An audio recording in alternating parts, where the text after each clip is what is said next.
The unsurpassed, profound, and wondrous dharma is rarely met with in even 100,000 million kalpas. Now we can see it and hear it, accept and maintain it. May we unfold the meaning of the Tathagata's truth.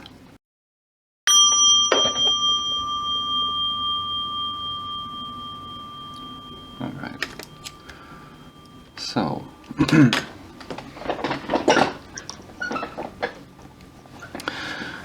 in the beginning of my practice, I spent a lot of time trying to figure out what emptiness is. And, of course, it's not really a thing to figure out, but it's more like an aspect of perception or experience, but really it's even more fundamental than that. It's like the underpinning of our awareness and our being. And it's always right here, no matter how covered up by ignorance or delusion. And it goes all the way back to the old saying, form is emptiness and emptiness is form. Form is our perception of the external world, including our physical bodies. And emptiness tells us that none of these forms have intrinsic being. They're always changing. They're always completely impermanent. But you can switch it around a bit like Dogen and come at it from emptiness first and then form. So from this vast, undifferentiated, unnameable everything comes this supposedly solid world of objects and ideas that we take for granted in our everyday life. So simple enough.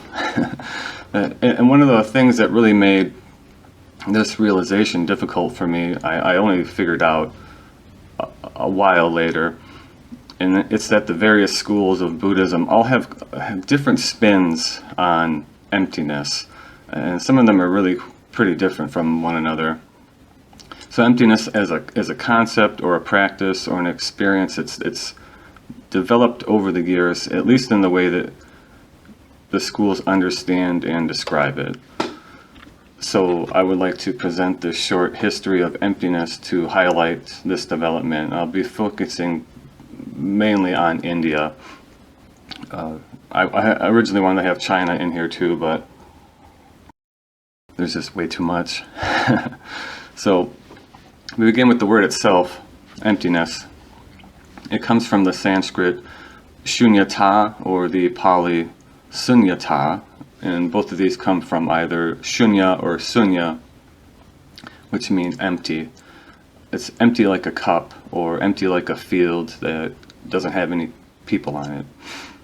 But they can also mean zero or nothing. And to the end of this we put on the ta, and that's just a suffix that makes an adjective into a noun. So if you put that all together, you get a word that means emptiness or voidness or nothingness.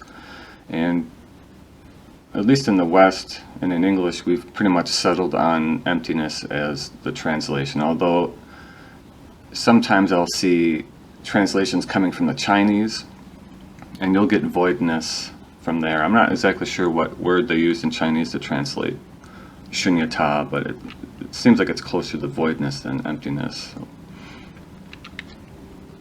from there we move on to early Buddhism, and the Pali Canon specifically. And when we look at the earliest layers, we see that emptiness covers a number of different but interrelated ideas. So the first and probably the original meaning was just being empty of self. And the second meaning is the mind being empty of prapancha. And I'll cover both of those here in a sec. So when I say emptiness of self, what does that mean? It's the Buddha's assertion that all things are not self, and it's related to his pronouncements of this is mine, this I am, this is myself. So together, these are referring to our tendency to reach out and grab things and try to make them my own or our own in an attempt to relieve suffering. But as we know, nothing is really our own, and this attempt to manufacture like an identification or a possession of dharmas or things out in the world with ourselves, with me, our mind, it only leads to suffering and dissatisfaction.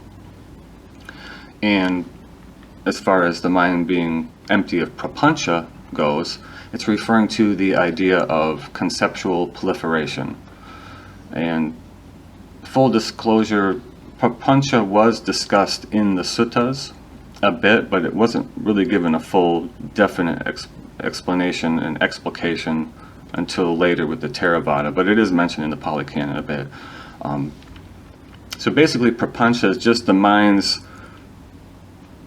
propensity or its usualness to just kind of spin out of control in a wordy type of way. So it's like when you're sitting in meditation and then a few minutes later you realize that you've just gone on this huge long train of thought a million miles away from like where you actually should be right here in the moment. So the early Buddhists would say that a quiet, focused mind is a mind that is empty of prapancha, of conceptual proliferation. So from there are basically three main suttas in the Pali Canon that deal with emptiness. I'll go over each of those three here in turn. The first one I'll talk about is the Sunna Sutta, the empty sutta. This is where the famous line from Ananda comes from, where he says, "It is said that the world is empty. The world is empty, Lord. In what respect is it said that the world is empty?" And the Buddha replies, "Insofar as it is empty of a self or anything pertaining to a self. Thus it is said, Ananda, that the world is empty." And then he goes on to enumerate exactly what is empty. He tells him the I, forms, eye consciousness, eye contact, all the way down to mind consciousness. So you recognize these from the Heart Sutra, although the emptiness that we're talking about there is a little bit different. So in this sutta, what he's saying is that there's no self to be found in the eye, in what the eye sees, which is form, in what causes the eye to see, which is eye consciousness and eye contact. And this is true of all the sense consciousnesses, eye, ear, nose, tongue, body, and mind, all empty of a self, permanent self. So this is different from the Heart Sutra, which is saying that all of these, the eye, ear, nose, tongue, body, mind, contact, all of that, are empty themselves of their own intrinsic self. Here it's just saying that all of these, eye, ear, nose, tongue, all that, are empty of myself, of me. The second one we'll go over is the Chula Sunyata Sutta, which is the lesser discourse on emptiness. This is where Ananda asks the Buddha about the Buddha's statement of, "I now remain fully in a dwelling of emptiness." So he wants to know what is a dwelling of emptiness and how to stay there. So what the Buddha answers is, he answers by giving him a description of a meditation technique centered around emptiness, this old school emptiness. So the Buddha gives this example. He says, himself, the Buddha, is sitting in a palace. He notices that the palace is empty of elephants, cows, and horses, gold and silver, and groups of men and women. So apparently these are the types of things you would find in a palace in India back in those days. But this particular palace at this particular time, it's just the Buddha and his monks, so there's none of this other stuff there. And he's just recognizing that it's, all these things that are usually there are absent. He notices simply that they're not there. One thing, however, at that moment that can be said to the palace cannot, it's hard to say, that the palace isn't empty of, are the Buddha and his fellow monks. So he's recognizing that that is actually what is there. And so he should recognize this as part of this technique. He says, thus he regards it, here the palace, as empty of whatever is not there. Whatever remains, he discerns as present. There it is. And so this, his entry into emptiness, accords with actuality. But he doesn't stop there. So this is quite a long technique. He continues on. He stops attending to his perception of the palace and the monks, and instead he attends to his perception of the earth. So now he's focusing on the earth, quote unquote. And here he's talking about solidity in general. He's concentrating on the press of the floor on his legs, the press of the cushion on his butt, the weight of his clothes on his skin, the gravity of his body, and so on. And in this perception, the room is empty of everything but solidity. He's not concentrating on anything but that perception. And then he continues on. he empties his perception even of solidity, and he attends to his perception of space itself, of length and breadth and width. And this is a different type of space than we think of. This is a space that it's not about objects occupying spaces. This is space that is purely extension.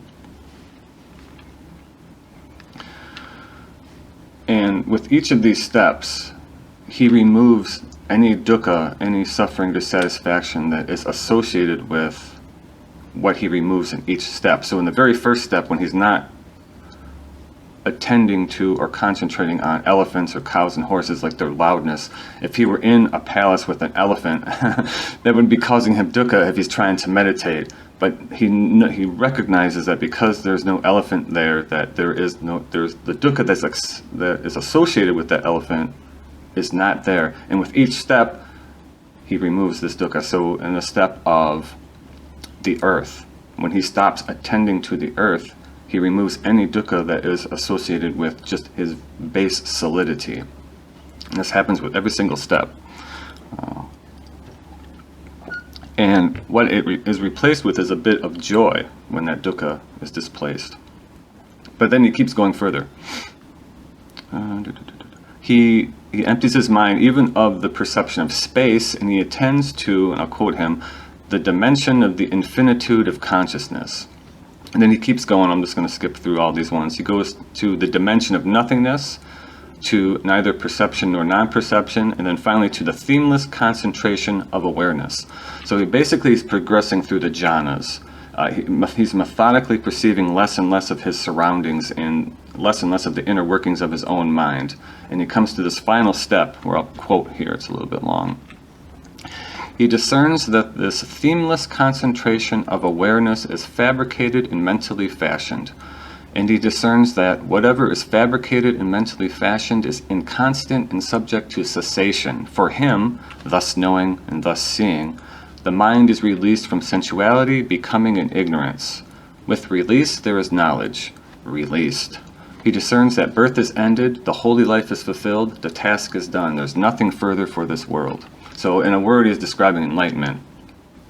And the only disturbance that remains in this state is that connected with the 6 sensory spheres. So he's simply living and seeing what is right there in front of him. As he says, there is this, just this. So he's emptied his mind completely of dukkha. By emptying his mind of all conceptuality, he's broken through the samskaras, the mental formations, and he's simply sitting right there in the present moment, as the present moment, which, oddly enough, sounds like Zazen to me, coming from way back when, 2,500 years ago. So that's the end of that one. The next sutta, the final one we'll talk about, is the Mahasunyata Sutta. This is the greater discourse on on emptiness. Now here the Buddha begins preaching after he finds out that a bunch of his monks are living together at someone named Kala Kemaka's house. And apparently this must have been a bit of a party house by his description of it. He tells Ananda that monks who like to hang out together are going to have a really hard time winning liberation, but that monks that just live alone, far from others, interacting only when needed, will gain liberation much more easily. And then he gives them a technique on how this should be done. The monk should steady his mind, work his way through the jhanas, and thus attend to internal emptiness. So not too different from the one above. This is the mind that is free of disturbances. And so if he walks or lies down, speaks, thinks, he will do so with a noble mind pointing towards liberation. He should monitor his mind, his eye, ear, nose, tongue, and body for grasping after their objects, so grasping after sensory objects. He should monitor the skandhas, watch how they arise and pass away, and note that there's no self to be found there. So basically he's talking about mindfulness, watching the sense gates, and all those kind of classic old school Buddhist meditation techniques. One needs to watch out for dwelling alone in a forest or mountainside whenever in an empty place. It's another definition of empty, just the actual physical locations where the monks would meditate were empty of other people or of disturbances. So you should also watch out for being visited by rich and famous people who will give birth to desire. So apparently rich and famous people from time to time would visit the monks out wherever they're meditating, and sometimes that would lead to a bit of desire. If you meet like a famous person or somebody who's rich, like suddenly desires, prapancha is rising in the mind, thinking about all the different possibilities that you would have. And then finally, the last bit of advice he gives, he says you should engage with your teachers in friendliness and not opposition. So that's the three major suttas dealing with emptiness in the Pali Canon. And as you'll see here, emptiness is actually, it's no self and being empty of negative perceptions. And it seems a bit different from how we look at it in Mahayana, although in Mahayana we take all of that, but then we extend it even further, which I'll get into here in a little bit. Next, I'll move on to the Abhidharma. It takes place about, or at least it begins about 100 years or so after the time period we were talking about. And this was a movement to consolidate and organize the teachings of the Buddha into a coherent system. So before, the Buddha would teach in the moment in response to whoever he happened to be talking to, kind of like an upaya, using skillful means. But the Abhidharma was trying to create a system that could be applied at all times to all people. And it resulted in a fracture. It resulted in the 18 schools, probably more than 18 schools. And each one of these schools had their own set of Abhidharma teachings. The ones that we typically refer to are those from the Theravada, because that's one of two that exist to the present day. The other one are the Sarvastivada, but there aren't any Sarvastivadins around anymore, so we don't talk about it as much. But back to the topic on hand, one of the things that the Abhidharmakas, the people who wrote the Abhidharma, found particularly important was the ontological status of dharmas. So basically meaning what they were interested in, the fundamental constituents of experience and or reality. They wanted to find out what was really real, what was at the base of experience, at the base of everything. The Buddha, though, himself, he regarded his teachings as epistemological, meaning he was only interested really in experience, the experience of reality, not in reality itself, but how we craft it, create it, function within it, use it, all of that. But the Abhidharmakas were super into these constituents of realities, which they use the term dharma. Nowadays, in Soto and in Zen, we tend to view the dharmas as ideas or objects, or objects, a bit of illusion, basically, like a conceptual map that we graft onto the fundamentally seamless and empty reality. The Abhidharmakas saw these dharmas as really existing things that actually existed. And in the Theravada Abhidharma, they have these long lists of dharmas, these true existence, or true existing things. So a couple of them are mind, the 52 types of mental factors, which include the 10 mental factors of feeling, perception, volition, contact, desire, wisdom, mindfulness, attention, decision, and mental concentration, the 10 wholesome mental factors, the 6 unwholesome mental factors, the 28 types of material form, and nirvana, which itself is the only one that's unconditioned. All other ones are conditioned, at least by themselves. So for nirvana, it means that it neither ceases nor arises, so that it's eternal. And they viewed all these dharmas as real things that had swabhava, had own nature. They were not empty, they were the opposite of being empty.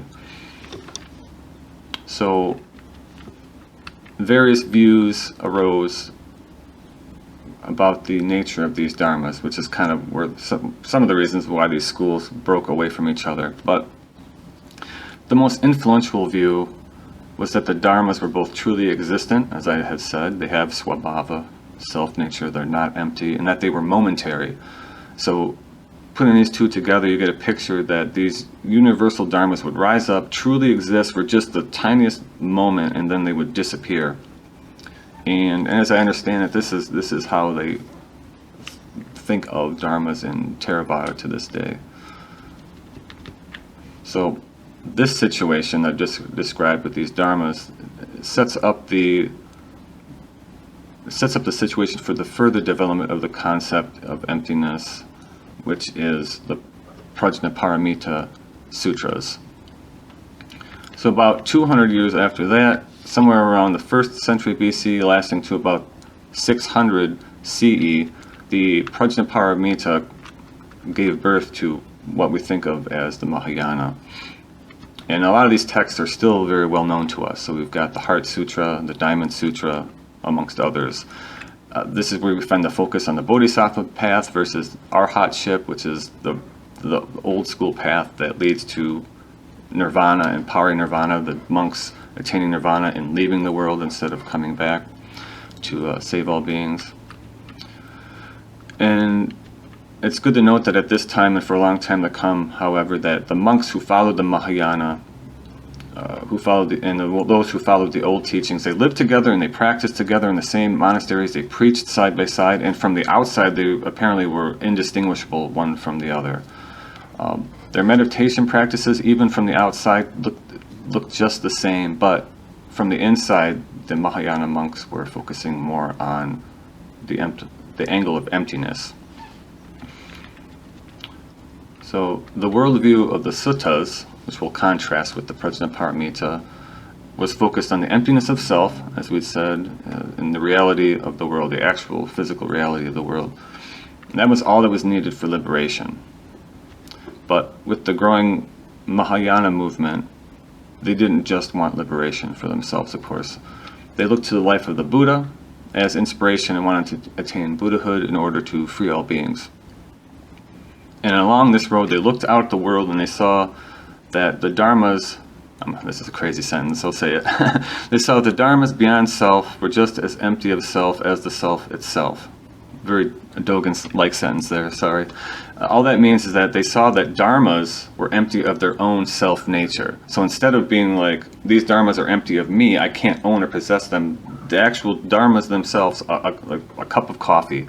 A cup of coffee has no intrinsic existence. You smash that cup and it literally disappears.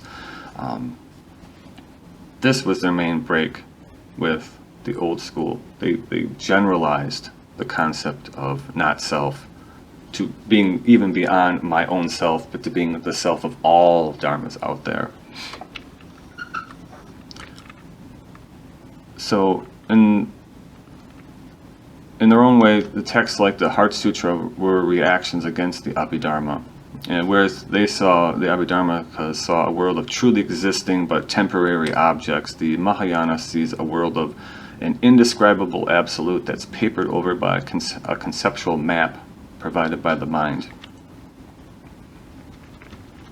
From there we move on to Nagarjuna and the Madhyamaka. Nagarjuna most likely lived somewhere between 150 and 250 CE, and his writings are typically seen as the philosophic arm of the Prajnaparamita literature, tightly related. And the school that he founded, or that was attributed to him, is the Madhyamaka, the middle way school. And for them, emptiness is the defining characteristic of the middle way school. And one of the funny things about Nagarjuna, even though we see him very differently than the Pali Canon Buddhism, so Pali Canon versus Mahayana, if you'd asked him, he would have told you that he was just simply bringing back the spirit of the early Pali Canon Buddhism. And how is that? It's because he took interdependent origination very, very, very seriously. He pushed it to its logical conclusions. And that conclusion ended up being that swabhava isn't real, that dharmas are empty of their own nature, that they're an illusion, basically. And one thing to be careful, we have to note, is that despite how we've been trained to read Nagarjuna through a Chinese lens, through a Buddhist Taoist lens, he's not talking about reality outside of perception. That we're reading a swabhava into. He's like the Buddha before him, that he's mainly talking about in epistemology. He's talking about a theory of perception, of experience, not necessarily of a reality that's outside or beyond ourselves. The objects of his study were dharmas, which for him were mental abstractions, not anything out there as that acts as a basis for a concrete, separate reality or separate world. And this is very important for us to understand how Nagarjuna uses and understands emptiness. He sees it as a method for removing an idea, and that idea is swabhava, own nature. We read that into dharmas, and he used emptiness as a means of wiping that idea from our minds. So there are a few things to note. That the school that Nagarjuna founded is, or at least was attributed to him, as the Madhyamaka, the middle way school, as I'd said. This ties right back to Nagarjuna's idea that he was faithfully representing the original teachings of the Buddha, and that the true middle way between nihilism, that nothing truly exists, and eternalism, that things always exist, is the way of emptiness. Meaning that the middle way entails experiencing the world, or at least our direct mental representation of the world, as a flowing stream of causes and conditions that's unbounded, with all things and all dharmas being open. This means that our conventional experience of the world of being simply a collection of discrete objects, that conception is formed through karma, a karma that manufactures the illusion of swabhava, of own nature, going all the way back to the beginningless beginning. And this ties in with his ideas of the two truths, something that we still talk about today, like from the unity of difference and the same, the teaching poem. For Nagarjuna, however, neither truth was ontological. It wasn't talking about the one ultimate truth or the absolute. He was talking about the two truths of samsara and nirvana. So nirvana is our mental experience of the world that's focused through delusion. And nirvana is our experience of the world that's focused through emptiness. And the one thing that the Madhyamakas really wanted us to watch out for was reifying emptiness. They wanted to warn us from seeing emptiness as an absolute realm of some sort. This is why they said that even emptiness itself is empty. It's not an absolute substance, but it's actually the absence of an absolute. And I found an interesting quote by a Buddhist researcher, Brett Davis. He said that quote unquote, the absolute of emptiness self transcends itself and empties out into our conventional, particular, discrete reality. I thought that was pretty cool, that emptiness kind of like births forth this actual world that we see. So without recourse to the practice of emptiness, we tend to read swabhava and own nature out into the world. It's kind of like the default mode that we have. And because of that, we cause ourselves a lot of suffering, because we tend to see these self-existent dharmas as things that are worthy of being chased after, of things that we can actually acquire to ease our suffering. But yeah, no. In following Nagarjuna, we can use emptiness to cure ourselves of this particular delusion. The next school is the Yogacara, the yoga practice school. And sometimes this is seen as a response to the Madhyamaka, but its origins actually trace back to some of the various Abhidharma schools that rose up after the parinirvana of the Buddha. They're mainly known for the mind-only doctrine and the doctrine of the 8 consciousnesses. But we're not going to talk too much about that. What we're going to talk about with them is the doctrine of the 3 natures, the Tri Swabhava. Although here, Swabhava, own nature, is a little bit different than in the Madhyamaka. In the Madhyamaka, Swabhava referred to an intrinsic, independently existing essence of dharmas that distinguished each dharma from everything else in the world and made it actually real. Here, the Yogacara Swabhava is referring to how we conceptualize experience. So it's from inside. It'll make more sense in a second. So this is how the Yogacara saw themselves as contributing to the discourse around emptiness, is this framework, the 3 natures. So I'll try to go over it slowly, so it's a little bit complicated. The first nature is the imaginary nature, the parikalpita. So this is just how we normally view things. It's a subject imagining a world of independent objects that all have their own self-nature. So just normal old everyday living. The second nature is dependent nature, the Paratantra. And this is just interdependent origination. It's the realm of causes and conditions that's fluctuating beneath the surface of the imagined nature.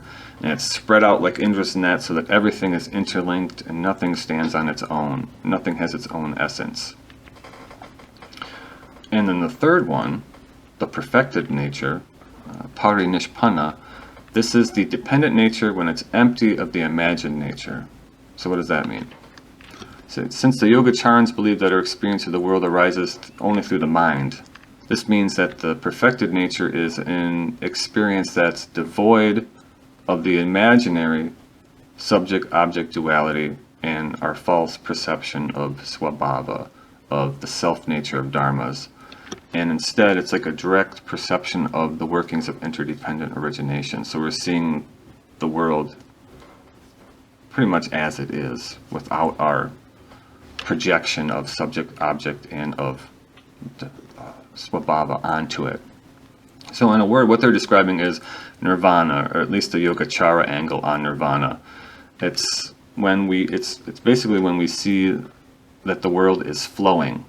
Kind of how Dogen talks about it in being in Uji. Everything flows into each other. So, yeah, their big thing was not to split the world into perceiver and object, not to read swabhava, self-nature, into our perceptions, but to see that everything is fitting together as one, not two. And let's see, the last school we'll come to is not actually a school, it's more of a doctrine. It's the Tathagata Garbha, it's the womb of the Buddha. And scholars kind of believe that it arose from the Mahasangika school, which is the same school that they tend to believe that the Mahayana arose from. The Mahasangikas took over the idea of the pure luminous mind from the Pali Canon. So there's one part of the Pali Canon where the Buddha does mention this pure luminous mind. But from there it continued to develop in all the different schools. Each school kind of has a different take on it. With the Tathagata Garbha, we end up with developing it into the original pure mind, which is familiar to us from Zen. It's that big mind that exists originally free from defilements. Its meaning kind of overlaps with Buddha nature. Meaning that we share a fundamental nature with Buddhas, which allows us to become Buddhas. However, at this early point, the Tathagata Garbha was just an upaya. It was seen as an activity and not a substance. It was seen as emptiness in action.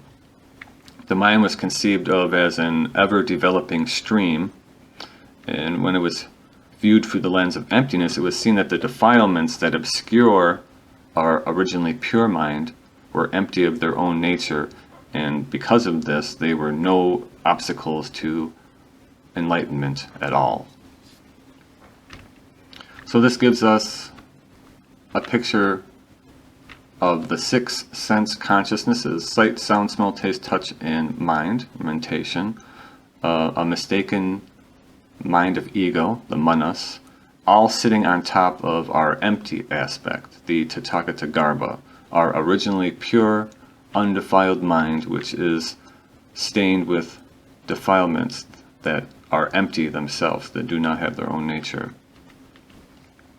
Once we see through the defilements, see that they're empty, the Tathagata Garbha is realized as the Dharmakaya, which is that aspect of ourself that is the entire universe. So once again, we're getting that subject-object duality falling away. And this concept, so I'll probably talk about if I have another talk, it was transferred over to China, and from there, it exerted a huge influence on Southeast Asian Buddhism. It went directly into Chan and directly into Zen. Yeah. But that's much more complicated topic. So I'm just going to touch on that for just a second. So with that, coming to the end of the talk. So I mentioned earlier, but I originally planned on including sections on the various Chinese Buddhist schools and their relationships to emptiness, but that's going to have to wait for another time, because that's going to be at least as big of a project as this Dharma talk has been. So hopefully you'll be able to see now how the conceptions, concepts, and practices influenced by emptiness have changed over time. And even though we often conceive of emptiness as this one individual thing or idea, people have had very different conceptions of it and relationships to it over the centuries. I find it very fascinating, so I hope that you have found it at least a little bit interesting for this last 30 minutes or so. So until next time, thank you. I'll close this. May this merit extend universally to all, so that we together with all beings realize the Buddha way. Beings are numberless, I vow to free them. Delusions are inexhaustible, I vow to end them. Dharma gates are boundless, I vow to enter them. Buddha's way is unsurpassable, I vow to realize it.